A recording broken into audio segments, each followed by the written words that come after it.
तर आज नगरमध्ये पंतप्रधान नरेंद्र मोदींची प्रचार सभा होत असल्यानं विरोधी पक्षनेते राधाकृष्ण विखे पाटील यांच्या भाजप प्रवेशासंबंधीच्या चर्चांना उधाण आलंय। भाजप प्रवेशाबाबत विखेंनी सोयीस्कर मौन बाळगलं असलं तरी ते आता उघडपणे भाजप पदाधिकाऱ्यांच्या बैठकांमध्ये सहभागी होऊ लागलेत। त्यामुळे विखे आज खरंच भाजप जाणार का याकडे उभ्या महाराष्ट्राचं लक्ष लागलंय। पवार साहेब काय बोलले होते मग त्यावेळेस तुम्ही गेले त्यावेळेस?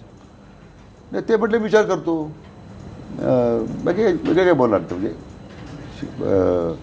पण खाजगीमध्ये ज्यावेळी ती चर्चा करायची बऱ्याच वेळा त्यावेळी ती जी पुन्हा ती 91च्या निवडणुकीची कटुता त्यावेळी ते सुप्रीम कोर्टापर्यंत ते सगळं प्रकरण गेलं। आचारसंहिता जी आली देशामध्ये ती आमच्या निवडणुकीनंतर आली होती, परंतु तो मला वाटतं काळ आता विसरला गेला। त्यांनी खरं विसरायला पाहिजे होतं। मी त्यांना ती विनंती केली, आता वडील नाही आहेत। एक दिवशी ते माझ्याकडे वडील आणि चिरंजीव दोघंही आले। चिरंजीवांनी सांगितलं की जागा मला दिली तर आनंद आहे, नाही दिली तर मी लढणार आहे। म्हणजे आता लढायचाच निर्णय घेतला तर लोकशाहीमध्ये कोणालाही निर्णय घेता येतो, त्याबद्दल माझी काही त्याच्याबद्दल हरकत असायचं काही कारण नाही।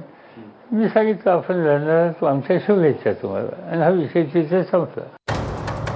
सुजय विखे यांच्या भेटी संबंधी स्वतः पवारांनीच हा खुलासा केल्यानंतर आता विखे खरंच भाजपात जाणार का याकडे सगळ्यांचं लक्ष लागलंय।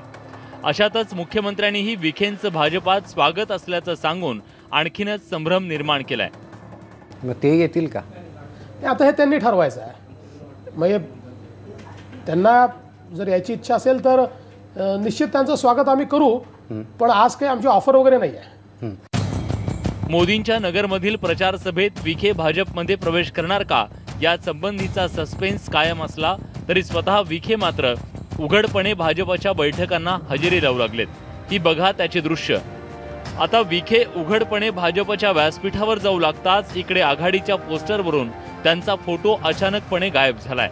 पण विखेंचे पक्षांतर्गत प्रतिस्पर्धी बाळासाहेब थोरात मात्र अजूनही विखेंना काँग्रेसमध्येच मानतायत। भाजपच्या बैठकीत जाऊनही विखे आघाडीचाच प्रचार करत असावेत असा उपरोधिक टोला थोरातांनी लगावलाय।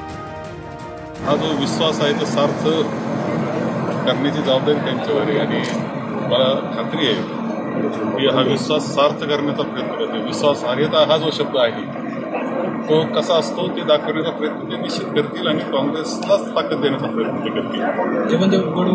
भाजपच्या बैठकांना तिथे सुद्धा काँग्रेस करताच काम करत असतील असं माझं मत आहे। नगरच्या जागेवरून विखे पवारांमध्ये तेढ निर्माण झाल्यानंच सुजय विखेंना भाजपची वाट धरावी लागल्याचं जगजाहीर आहे।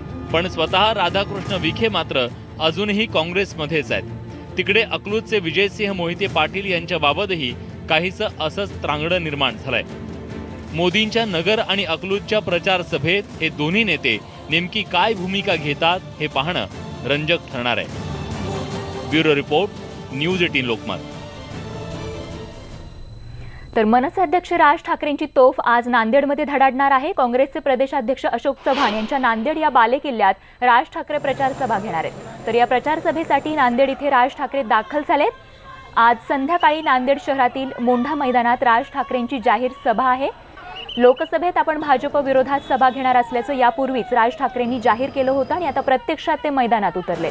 नांदेडमध्ये काँग्रेसकडून अशोक चव्हाण हे लोकसभेच्या रिंगणात आहेत, तर चव्हाणांविरोधात भाजपनं प्रताप पाटील चिखलीकर यांना उमेदवारी देऊन चव्हाणांपुढे आव्हान उभं केलंय।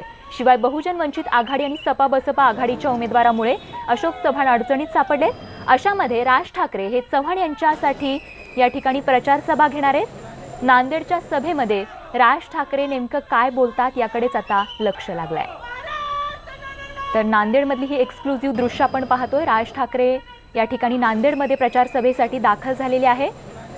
आज मोदींविरोधात राज ठाकरेंची तोफ नेमकी कशी धडाडणार हे पाहणं औत्सुक्याचं ठरणार आहे। थेट नांदेडमधून अपडेट देण्यासाठी आमचे प्रतिनिधी मुजीब शेख आपल्या सोबत आहेत। मुजीब, काय अपडेट आपल्याकडे? बरोबर आहे, यापूर्वी पाळव्याच्या सभेला राज ठाकरेंनी जाहीर केलं होतं की ते लोकसभेच्या निवडणुका लढत जरी नसल्या तरी भाजपविरोधात ते प्रचार करणार आहेत, आणि त्यांची पहिली भाजपच्या विरोधातली जाहीर सभा नांदेडमध्ये होणार आहे। आता काही क्षणापूर्वी त्यांचं नांदेडमध्ये आगमन झालेलं आहे रेल्वेने, आणि इथून ते पुढे गुरुद्वारामध्ये मत्था टेकण्यासाठी काही वेळानंतर जाणार आहेत. त्यानंतर मनसेच्या पदाधिकाऱ्यांसोबत त्यांची एक बैठक आहे. याशिवाय ते अशोक चव्हाण असतील किंवा अन्य कुठल्याही नेत्यांशी चर्चा करणार नाहीत किंवा भेट घेणार नसल्याचं मनसेकडून अधिकृतपणे सांगण्यात आलेलं आहे. सध्या आपण पाहतोय की अशोक चव्हाणांसाठी ही निवडणूक जी आहे ती मोठं एक आव्हान मानलं जात आहे. भाजपनं देखील तगडा उमेदवार दिलेला आहे प्रताप पाटील चिखलीकरांच्या स्वरूपाने आणि वंचित बहुजन आघाडी आणि सपा बसपामुळे देखील अशोक चव्हाण जे ते अडचणीत आलेले. आता ठीक आहे, ते अशोक चव्हाणांच्यासाठी प्रचार करणार, अशोक चव्हाणांबद्दल काय बोलतील काय नाही ह्याकडे सर्वांचं लक्ष लागले. परंतु त्यांच्या या सभेमुळे, राज ठाकरेंच्या सभेमुळे निश्चितपणाने अशोक चव्हाणांना फायदा होणार आहे.